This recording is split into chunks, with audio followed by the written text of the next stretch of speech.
तो एक उपकार जरूर कर रहे हैं कि हम अपनी परंपरा को अगली पीढ़ियों तक पहुंचाने का प्रबंध कर रहे हैं, क्योंकि ये वेद पाठी जो अगर इनका उपयोग न हो, अगर इनका कुछ कार्य न हो, और कार्य नहीं होगा तो आजीविका नहीं होगी, और आजीविका नहीं होगी तो कोई क्यों उस काम में जाएगा जिसमें आजीविका नहीं होगी।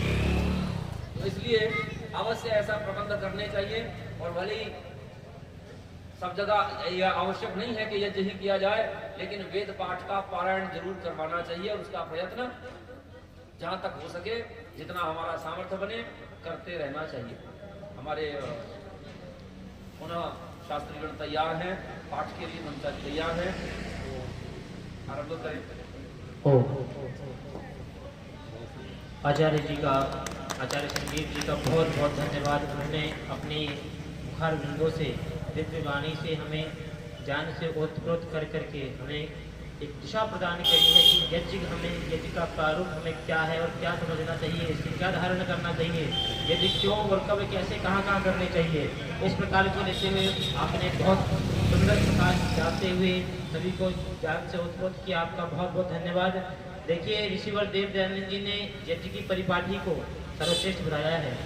जिस प्रकार हमारे शरीर के अंदर हमारा नाभि केंद्र है, नाभि को केंद्र मानते हुए उसी प्रकार परमपिता परमात्मा की व्यवस्था से ऋषिवर देव दयानंद जी ने कहा है, अयम यज्ञो भुवनश्च नाभि, ये यज्ञ है जो पूरे संसार का केंद्र है। इसके माध्यम से ही आप कल्याण को, परोपकार को, उन्नति को प्राप्त कर सकते हैं। और ऐसी हमारे समाज में दुविधाएं और ऐसी बातें फैल चुकी हैं, कहते हैं कि महिलाओं को गायत्री मंत्र पढ़ने का अधिकार नहीं है। और उस ऋषिवर देव दयानंद जी ने, हम उसके शिष्य हैं जिसने हमें एक दिशा प्रदान करते हुए, और महिलाओं को जो पहले पैरों की जूती कही जाती थी, जिनका कोई सम्मान नहीं था समाज में, उनको पैरों से उठा करके सर का ताज बना दिया और कह दिया कि यत्र नार्यस्तु पूज्यन्ते रमन्ते तत्र देवता, अर्थात कि जहां माताओं बहनों का सत्कार सम्मान नहीं होगा वहां देवता निवास नहीं करते। और जहां सत्कार सम्मान पूजा आदर प्रेम सम्मान वहां होता है तो वहां सदैव देवताओं का वास होता है। और वहां यज्ञ की परंपरा को देखते हुए आज कई पाखंडियों ने स्त्रियों को अपवित्र बता दिया। जो हमारे जननी हैं, हमारी माएँ हैं, हमारी बहनें हैं, उनको क्या बता दिया कि इनको यज्ञ करने का अधिकार नहीं है, यज्ञ में बैठने का अधिकार नहीं है। तो यदि ये बात सत्य है तो आप उठा करके देख लीजिए इतिहास को। आज से 5000 वर्ष पूर्व पहले मर्यादा पुरुषोत्तम श्री राम जी को वो माता सीता जी के साथ यज्ञ करते हुए आपको दिखाई देंगे। योगीराज श्री कृष्ण जी को देख लीजिए, माता रुक्मणी के साथ वो आपको यज्ञ करते हुए दिखाई देंगे। अगर ये बात होती, माताओं को, बहनों को यज्ञ में बैठने का अधिकार नहीं होता, तो वो क्यों बैठते जी? तो ये बात वहां से सिद्ध होती है कि सदैव हमारी माताओं बहनों को सदैव, क्योंकि देखिए, और दूसरा आता है कि ऐसी विडंबनाएं फैल चुकी हैं कि माताओं बहनों को गायत्री मंत्र पढ़ने का अधिकार नहीं है, ऐसा बोलते हैं। और हम गायत्री मंत्र को उच्चारण करते हुए उसमें क्या प्रार्थना करते हैं? तो प्रार्थना करते हैं ओम भूर्भुवस्वः तत्सवितुर्वरेण्यं भर्गो देवस्य धीमहि धियो यो नः प्रचोदयात्। अर्थात कि हम प्रत्येक मंत्र में उसमें अंत में कहते हैं प्रचोदयात्, अर्थात कि हे प्रभु हमारी बुद्धि को और श्रेष्ठ कुशाग्र और तीर्थपूर्वक करते हुए हमें कल्याण की भावना को प्रेरित करते हुए।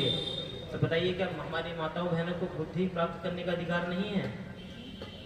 ये कहां से सिद्ध हो गया कि माताओं बहनों को गायत्री मंत्र पढ़ने का अधिकार नहीं है? इसलिए आगे इसी शास्त्र को कहते हुए कहते हैं ऋषिवर देव दयानंद जी, और अनेक उद्धारों को देते हुए हमारे परिणय सूत्र में बांधने का प्रयास करते हैं।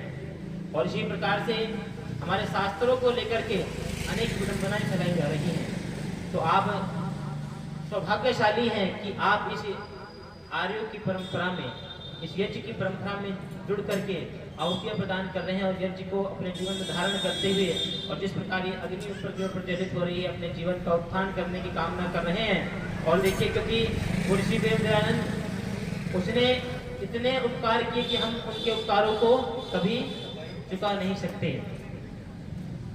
हम सौभाग्यशाली अपने आप को मानना चाहिए कि उनके परिणय सूत्र में आने के पश्चात, और ऐसा कह करके हमें उनका धन्यवाद ज्ञापित करना चाहिए, क्योंकि अगर ऋषिवर देव दयानंद ना होता तो वेदों का नाद ना होता। अगर ऋषिवर देव दयानंद ना होता तो वेदों का नाद ना होता।